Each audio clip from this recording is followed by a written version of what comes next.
नाज़रीन अस्सलाम वालेकुम, आपकी खिदमत में एक नई वीडियो के साथ आपका मेज़बान हाज़िर है।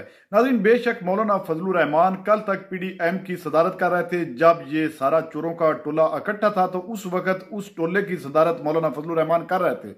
लेकिन आज जो इस वक्त जबरी जुल्म हो रहा है, उन्होंने अपनी आवाज़ और अपने ज़मीर के जिंदा होने का सबूत पेश कर दिया और उन्होंने मुस्लिम लीग नवाज के तमाम काले करतूत वाज़े कर दिए हैं। और साथ में आज उन्होंने ये भी बता दिया है कि इमरान खान की हुकूमत गिराने के पीछे कौन लोग थे और क्या उनका मकसद था। जब उन्होंने मुस्लिम लीग नवाज के सारे काले करतूत खोले तो चहती चमची गरीदा फरूकी, जो कि बज़ाहिर तो एंकर है, इसको ये बातें नागवार गुजरी, जिस पर मौलाना फजलुर रहमान ने इसकी भी अच्छी खासी छतरोल कर डाली। नाज़रीन, वीडियो मुलाज़ा फरमाएं, फिर इस पर मुकम्मल तफसील आपके सामने रखते हैं। आपने एक बहुत बड़ी खबर दी और पूरे मुल्क में तहलका मचा दिया। आपने कहा कि इमरान खान की हुकूमत गिराने में जनरल बाजवा, जनरल फैज़ का बराह रास्त किरदार था। दोनों ने बुलाकर कहा कि बानी चेयरमैन पाकिस्तान तहरीके इंसाफ की हुकूमत गिरा दी जाए। उसके बाद दो वजाहतें आई हैं। जनरल बाजवा कहते हैं कि मैं ऑन ओथ, अंडर ओथ कहने को तैयार हूं कि ऐसा कुछ नहीं हुआ, और मौलाना भी अंडर ओथ ये बात करें, हलफ लें। ये उन्होंने वाजे नहीं किया कि कुरान पे हलफ लें या किस चीज़ पे हलफ लें, लेकिन बहरहाल जनरल बाजवा आपसे मुतालबा कर रहे हैं कि अगर ये हकीकत है तो आप अंडर ओथ ये बात करें। आप लोग भी अजीब बात करते हैं। मैंने एक बात कही है जो हक़ाइक़ पर मबनी है जी, और जो चीज़ें हमारे आंखों के सामने होती रही हैं उस पर तो ओथ की बातें करना जो है वो गलत बात है। वो कहाँ ओथ के एहतराम हैं उनके यहाँ? अंदर कोई ओथ का एहतराम है क्या? यहाँ कोई ओथ का एहतराम है क्या? जब उनको कमीशन होती है तो वो हल्फ नहीं उठाते कि हम सियासत में मुदाखलत नहीं करते? तो क्या उनको पता नहीं है कि वो मुदाखलत कर रहे हैं और करते रहते हैं हमेशा और अपना हल्फ तोड़ते रहते हैं? जो हमेशा अपने इस दौरान मुलाजमत में मुदाखलत करते हैं और मुदाखलत करके अपना हल्फ तोड़ते रहते हैं, आज वो मुझे अगर कहता है कि मैं ओथ उठाता हूँ तो इसकी क्या अहमियत होगी मेरे नज़र में? आप जनरल बाजवा की बात को रद्द करते हैं, उनके रद्द अमल को रद्द करते हैं। आप चाहते हैं कि इन मामलात की तहकीकात हो? आप चाहते हैं कि कौन तहकीकात करेगा? पहले तो बताया जाए कौन तहकीकात करेगा? कोई ट्रूथ एंड रिकंसिलिएशन कमीशन, कोई जुडिशियल कमीशन? मेरे से फिर ये सवाल न करें, किसी और से करें, क्योंकि मुझे एतमाद नहीं है सूरत हाल पर। आपको पाकिस्तान के किसी भी इदारे पर एतमाद नहीं है? बशमूल अदलिया? बशमूल अदलिया के आप काफ़ी मायूस या काफ़ी खफा नज़र आते हैं। मैं तो इस सिस्टम के खिलाफ हूँ। सो आपको आज एहसास हो रहा है कि पीटीआई के खिलाफ जो अदम एतमाद की तहरीक थी वो गलती थी? दो हैसियत से सोचे। एक ये कि अदम एतमाद का नजरिया मैंने इसकी हिमायत नहीं की थी। ठीक, मैं कहता था कि तहरीक के जरिए, और अगर हम इतनी बड़ी तादाद में ऐवानों में मौजूद हैं और हम मुस्ताफ़ी हो जाए, आधे ऐवान खाली हो जाएं, तो वो फिर एक मफरूज़ा, एक तख़य्युलाती ख़तरा कि साहब अगर ये दोबारा इलेक्शन हो गए फिर 2/3 अक्सरियत हो जाएगी, फिर 18वीं तरमीम को भी ख़त्म कर देंगे, फिर वो सदारती निज़ाम में ले आएंगे, वो इस तरह के मफरूज़ों की बुनियाद पर।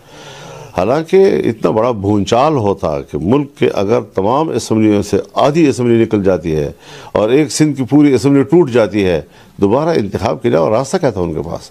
तो हमने कहा तहरीक की क़ुव्वत से तब्दीली लाओ। लेकिन जब सब दोस्तों ने कहा कि अदम एतमाद, तो अदम एतमाद पर इत्तेफाक हो गया। हमने राय छोड़ दी उनके लिए, दोस्तों के लिए, वहदत के लिए। तो ये एक चीज़ थी जो आई थी, और आप सनसनी फैला कर ऐसा सवाल कर रहे हैं जैसे पहली बार आपसे अदम एतमाद का पाकिस्तान पर कोई बम गिर गया हो। सर, ये आपने मौलाना साहब, ये आपने कल बॉम्ब शेल जो है गिराया है, क्योंकि बहुत बड़ा आपने ये एक इंकिशाफ किया। मामूल के आपको पता भी होता है इन चीज़ों का, लेकिन सियासतदान के मुंह से बात निकले नहीं। अगर निकल गई तो जैसे पहली मरतबा कोई इंकिशाफ हुआ है, आपको खूब पता होता है इन सारी चीज़ों का। पहली बार कब आपसे मुलाकात हुई जनरल बाजवा की या दीगर अफसरान की अदम एतमाद के मामले पे? मुझसे अकेले में बहुत मुलाकातें हुई है उनकी। ठीक, अदम एतमाद की बात नाराजगी छोड़ दीजिए, पहली बार कब हुआ? अदम एतमाद मेरे लिए कोई मौजू नहीं है। मैंने आपको सारी बात बता दी है, इतना काफ़ी है। गैर ज़रूरी सवाल आप न करें। जितना मैंने कहना था वो मैंने कह दिया है, और आप इस मामले को यहीं पे क्लोज करना? खत्म हो गई ना बात, गुजर गई खबर। अब सनसनी क्यों फैला रहे हैं बिला वजह, गैर जरूरी तौर पर सनसनी? क्योंकि आपके कल के बयानात को, ये क्या जो मैं कह रहा हूँ ये आप लोगों को पता नहीं है। कल आप किताबें लिखेंगे, साहबी लोग फिर बाद में किताबें लिखते हैं ना जी, फिर उसमें आप लिखेंगे कि हमें ये भी पता था, ये भी पता था, ये भी पता था। آپ لوگ خود تو روزانہ سنسی پر پھیلاتے رہتے ہیں. ایک سینئر صحافی جو ہے اسٹیج پہ کھڑے ہو کر پتہ نہیں بھولی بسری کوئی کہانی لے آتا ہے اور پھر جناب یہ کریڈٹ لیتا ہے پہلی مرتبہ ایک انکشاف ہو گیا. ہمارے انٹرویو میں بھی یہی ہوتا ہے روزانہ, بڑے تہلکہ خیز انکشافات کر دیے اور پتہ نہیں کیا. تو وہ اپنا ہر ایک اپنا چورن ہوتا ہے, بیچتے رہتے ہیں سارے لوگ. کیونکہ آپ کے کل اس بیان کو پاکستان تحریک انصاف نے اپنے بیانیے کی ویلیڈیشن کے طور پہ اٹھایا اور کہا کہ نہیں, عدم اعتماد ہم تحریک کے ذریعے ہٹانا چاہتے تھے ان کی حکومت کو. یہ جماعت کی رائے تھی, لیکن پی ڈی ایم تھا, پی ڈی ایم سے باہر کی جماعتیں تھیں. پیپلز پارٹی باہر چلی گئی تھی ہم سے, وہ بھی تھی. اے این پی باہر چلی گئی تھی, پی ڈی ایم کی حکومت وہ بھی تھی. اور اسی طریقے سے باپ جو بی اے پی تھی وہ بھی تھی, اور ایم کیو ایم سب لوگ موجود تھے. ایک میٹنگ تو نہیں, ہمارے تو روزانہ میٹنگیں ہوتی تھی, اپنے طرف پر تو ہوتی تھی. پاکستان پیپلز پارٹی کل آپ کے بیانات سے کافی ناراض ہوئی ہے کہ ملبہ تحریک عدم اعتماد کا پیپلز پارٹی پہ ڈال دیا گیا. حضرت ان کی تو تحریک تھی, ان کا تو پورا پی ڈی ایم کے موقف میں انہوں نے استعفوں کا آپشن نکال دیا تھا. وہ تو میں نے جھگڑا کر کے ڈلوایا دوبارہ ان سے, اور تب جا کر میں نے دستخط کی اس کے اوپر.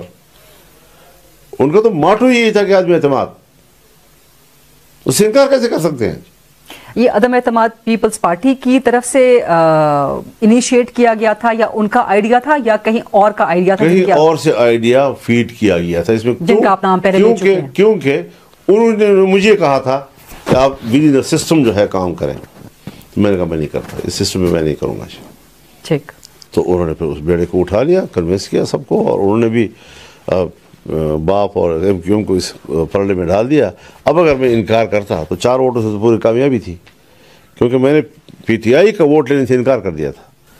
کہ جس پارٹی کے پر میرا اعتراض ہے, اس کے انتخاب پہ میرا اعتراض ہے, اگر وہ 30-40 آ بھی گئے ہیں ہماری طرف, تب بھی ہم وزیر اعظم کے لیے ووٹ نہیں لیں گے. اس کے باوجود پھر جب جمع کیا گیا تو مشکل سے ہم 3-4 ووٹوں سے جیتے ہیں. تو یہ چیزیں تو اپنی جگہ پر حقیقت ہے, جو حقیقت ہے اس کا انکار کیوں کیا جائے, اور اس میں قباحت والی کون سی بات ہے؟ سو یہ آپ نے اس موقع کو منتخب کیوں کیا؟ 16 مہینے کی حکومت پی ڈی ایم کی, چلے اس وقت آپ پی ڈی ایم کے سربراہ کے طور پہ شامل تھے, لیکن اس کے درمیان کا بھی ایک عرصہ رہا جب حکومت میں نہیں تھے, الیکشن کے درمیان کا, between the end of the government and the upcoming elections. So آپ اب یہ بات کیوں کر رہے ہیں؟ آپ نے اس سے پہلے کس بنیاد پر بات کرتا؟ مجھے ذرا سمجھا دو, اس سوال مجھے سمجھا دو کہ آپ کیا رہی ہیں. کیا آپ کے اس انکشاف کا تعلق ختم ہوئی پھر تو الیکشن کا زمانہ آ گیا, اس درمیان میں آپ نے یہ بات نہیں کی کہ ہمیں عدم اعتماد کہنے کے لیے جنرل باجوہ نے یا دیگر افسران نے کہا؟ میں کیوں کہتا؟ جب ایک چیز ہو گئی ہے, ختم ہو گئی بات, ٹھیک, اور میں کہہ چکا ہوں, وہ کیوں یاد نہیں ہے آپ کو؟ اس زمانے کی بات ہے, میں کتنی دفعہ کہہ چکا ہوں, کتنے انٹرویوز میں یہ بات کہہ چکا ہوں.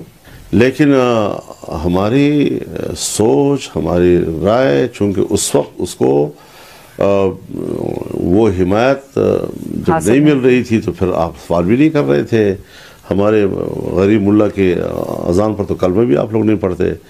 تو آج جب ہم نے ایک اپنی ناراضگی کا بھرپور اظہار کیا ہے, تو اب ہماری بات بھی آپ سن رہے ہیں, اور اس پہ سوالات بھی ہمارے اوپر کر رہے ہیں, اور کوشش کر رہے ہیں کہ ماضی اور آج میں کوئی تصادم اور تضاد پیدا کر دیا جائے. آپ ہمیشہ سے تو قابل میرے بیانیہ کو اتنا ہلکا آپ نہ سمجھیں کہ آپ کے ایک انٹرویو سے اور آپ کے اس قسم کے سوالات سے اس بیانیے میں کوئی فرق آئے گا. مولانا صاحب, آپ ہمیشہ قابل احترام رہے ہیں, اور ہماری تو کوشش ہوتی ہے کہ ہمیشہ انٹرویوز کریں, آپ سے سوالات کریں, صرف آپ کے اس انکشاف کے بارے میں ہی نہیں بلکہ اوور آل. یہ کوئی بڑا انکشاف نہیں ہے, بابا میں نے کے بعد یہ آج آپ ایک خبر بنا رہی ہیں, آمدن بنا رہی ہیں کہ ایک ایسا لفظ استعمال کیا جائے جس میں کہ ایک پورا میرا پرسوں کا پریس کانفرنس جو ہے وہ ایک سائڈ پہ ہو جائے, اور یہ ایک جزوی چیز جو ہے جو 2 ٹکے کی بات نہیں ہے اس کو آپ اتنے بڑا پیش. ناظرین, آپ نے ویڈیو ملاحظہ فرمائی ہے. ناظرین, صبح کا بولا اگر شام کو بھی واپس آ جائے تو اس کو بولا نہیں کہتے. بے شک اگر مولانا فضل الرحمان اس وقت اپنے ضمیر کے زندہ ہونے کا ثبوت پیش کرتے تو یہاں تک نوبت نہ پہنچتی. عمران خان اس وقت بڑی جبری ظلم کا شکار ہے, اور مسلسل 2 سال سے اس جبری ظلم کا ڈٹ کر اس ملک کی آزادی کی خاطر مقابلہ کر رہا ہے.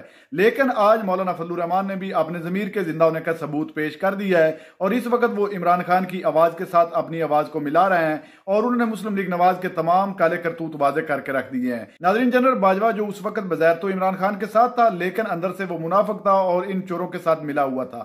नाज़रीन, इमरान खान की हुकूमत मुकम्मल एक साजिश के तहत गिराई गई थी, क्योंकि ये चोर पार्टियां और जनरल बाजवा जैसे गद्दार चाहते थे अगर ईमानदार लीडर इस मुल्क में आ जाता है तो वो तो हमारा हिसाब बराबर करेगा, हमने जो इस मुल्क को लूटा है वो हमें हिसाब चुकाना पड़ेगा। तो इस वजह से इन तमाम चोरों और गद्दारों ने मिलकर इमरान खान को नुक्कर पर लगाने के लिए ये सारा ड्रामा रचाया और आज वो इस ड्रामे को लेकर चल रहे हैं। लेकिन इंशाअल्लाह ताला हमेशा हक और सच की फतह होती है, जितनी भी रात लंबी हो बिल आखिर सुबह लाजमी हो ही जाती है। आज नाज़रीन देख लें, मौलाना फजलुर रहमान भी जो इस वक्त इमरान खान के हक में आवाज को बुलंद कर चुका है, इसी तरह और भी काफी लोग अपने ज़मीर के जिंदा होने का सबूत पेश कर रहे हैं। लेकिन कुछ बात साफी अकीदा फरूकी की तरह जिनको अभी भी कुछ नहीं नजर आ रहा और वो मुस्लिम लीग नवाज और पीपल्स पार्टी के ही चमचागिरी कर रहे हैं और उन्हीं की ही सफाइयों में लगे रहते हैं। लेकिन नाज़रीन, आज मौलाना फजलुर रहमान ने इस मैडम को भी खरी खरी सुना दी है। नाज़रीन, आपने वीडियो मुलाज़ा फरमाई, इस वीडियो के बारे में आपकी क्या राय है कमेंट सेक्शन में कीमती राय दीजिए और अगली वीडियो तक आपने मेजबान को दीजिए इजाजत। अल्लाह हाफिज।